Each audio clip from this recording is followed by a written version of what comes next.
try to find something you can sell because there might be something that people need that you have access to. So it doesn't mean na ikaw mismo nagbebenta nun, but you have access to. If you have access to it, that alone is a good arbitrage already kasi biro mo wala kang capital anymore. Yung puhunan mo lang is the access to what they need, and you know a place where you can actually get it, and it's less of a risk also, especially if you get pre-order. So kung wala kang capital, magpapa-pre-order ka na kaysa you buy bulk and then maiwanan ka ng inventory na baka hindi mo magalaw.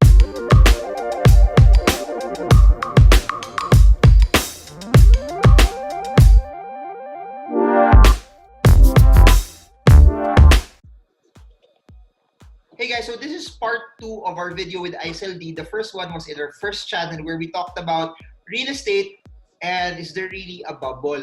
But now, what people don't know, ICEL Dy is the Vice President of Spectrum Investments, but what people don't know is she's very entrepreneurial also. Sobrang galing niya maghanap ng ways on how to make money. In short, madiskarte din siya. So right now, ICEL, I want to make this video to benefit a lot of people that may need extra income right now. If you were in this situation that you have to fend for yourselves and you need money, what are your tips and what will you do? I think the easiest na nangyayari ngayon is selling, no? So, or buying and selling or trading then, small time retail style. If you're living in a condo, there's a lot of opportunity. Ako, something that I've tried for experiment is since I live in Makati and I live in a condo, I have a friend na may mga products for sale. She lives in QC. So, tinatanong ko, can I offer your products? So, mag-iipon ako ng mga, free delivery. Kasi ngayon, sobrang convenient umorder na lang through Viber. Pero minsan, yung bibiliin mo na product, 200 pesos, yung grab mo or lalamove is 150 or 200. So, parang, wag na nga lang or damihan ko na lang yung order ko. There's a lot of bayanihan and pasabay na pwedeng mangyari when you're living in a condo. Kasi automatically, in one building, minsan 2 towers pa yan. How many residents yan? 100 plus 200. Tapos within a 2-kilometer, 5-kilometer radius lang, ang daming condos na dito na pwedeng service. So, if you're living in a condo, one thing you can do is you get a contact, tapos you join the Viber groups, and then you offer. Then pwede mo orderin ito by bulk, and then you distribute individually. Daming opportunities ngayon if you just look at what the people need and what the people want. If you join all of these Viber groups, ano ba hinahanap nila ngayon? Samgyupsal. So kung may mabili kang mga meat na pwedeng samgyupsal, is something you can offer. Another thing is, if you don't want to offer products, you can always offer services. A lot of, especially now, itong second half ng ECQ natin, a lot of businesses are thinking of ways on how to bounce back after nitong ECQ. And a lot of people will be adapting to the new norm. So what can you do to help their business? Ito yung you can provide digital services. May mga nakikita ka nag-offer ng website design, copywriting. These are things that you can easily do at home with a skill you already know, and offer mo lang yung services mo to people who might need it. Photography. You said that look for items that could be sold or that could be that you could take from bulk.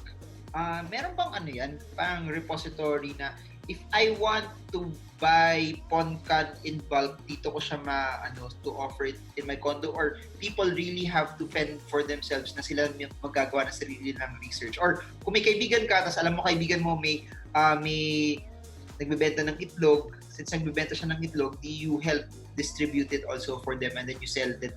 Tubuan mo na lang siya of sorts. What's an efficient way to be able to somehow find a product that you can sell? First natural thing to do is to find friends na sila yung distributor nun, so you can get it at a good price and they'll be very happy to help you kasi para ma-move yung product nila.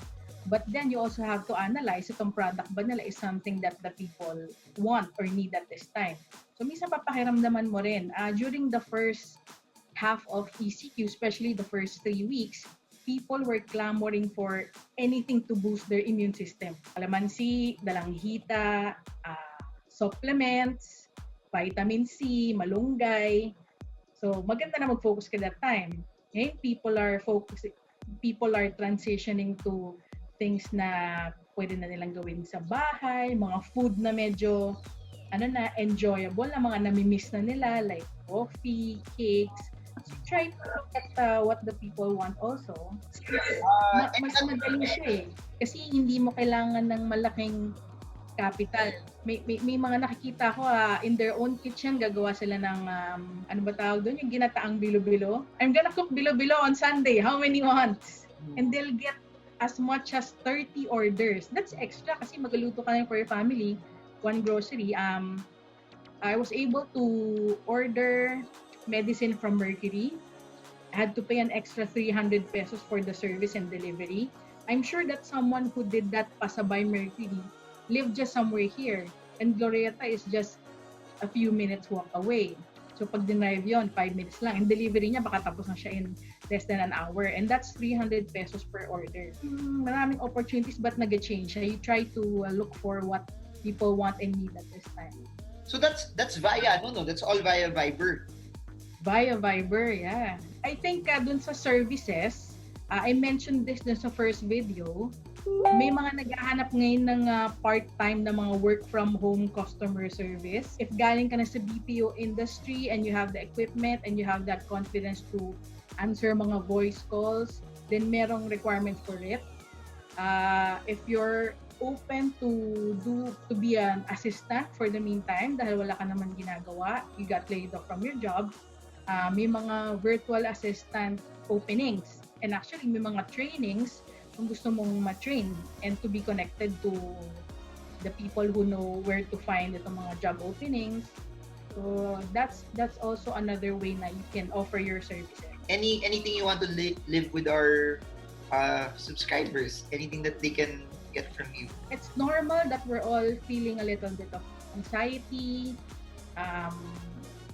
Sometimes we worry and sometimes we have fear, but don't forget that don't forget to pray. Don't forget that our Father, hindi naman tayo pababayaan, and maraming opportunities. You just have to minsan browse ka lang ng Facebook, browse ka lang ng Viber, ask around ano ba pwede kong gawin.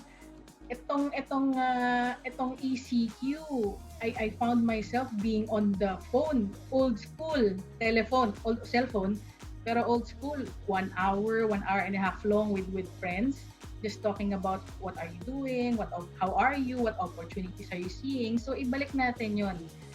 All of us are in the same situation, so don't be afraid to call a friend and kwentuhan lang. To summarize what ICEL said, either two things. Number one, try to find something you can sell because there might be something that people need that you have access to. So it doesn't mean na ikaw mismo nagbebenta nun, but you have access to. If you have access to it, that alone is a good arbitrage already kasi biro mo wala kang capital anymore. Yung puhunan mo lang is the access to what they need, and you know a place where you can actually get it, and it's less of a risk also, especially if you get pre-order. So kung wala kang capital, magpapa-pre-order ka na kaysa you buy bulk and then maiwanan ka ng inventory na baka hindi mo magalaw. Second is look for something that either it's already your skill set. If it's not your skill set, there might be other things that is inherently available for Filipinos. Like yung hindi niya na-mention, you can teach English to Chinese students, something like that, or to Korean, which as Filipinos, normal na sa atin na we know how to speak relatively in English. So yun, either something that you are good at already or something that's part of what you do in everyday life na kailangan din ng ibang tao, kahit hindi siya product. So there, ICEL has a coaching session, link in the description also. You can click that if you want to consult for real estate naman. So that's it for now, guys. Thank you so much to everyone who joined, and I hope that this added so much value to you, to all of you guys that want to learn, and you're using this lockdown for you to be able to build your skill. I hope that this gave you so much. So thank you, ICEL Dy, for being part of this video, and I hope this video helps you trade well, trade strong, trade smart. See you all again soon, and God bless you.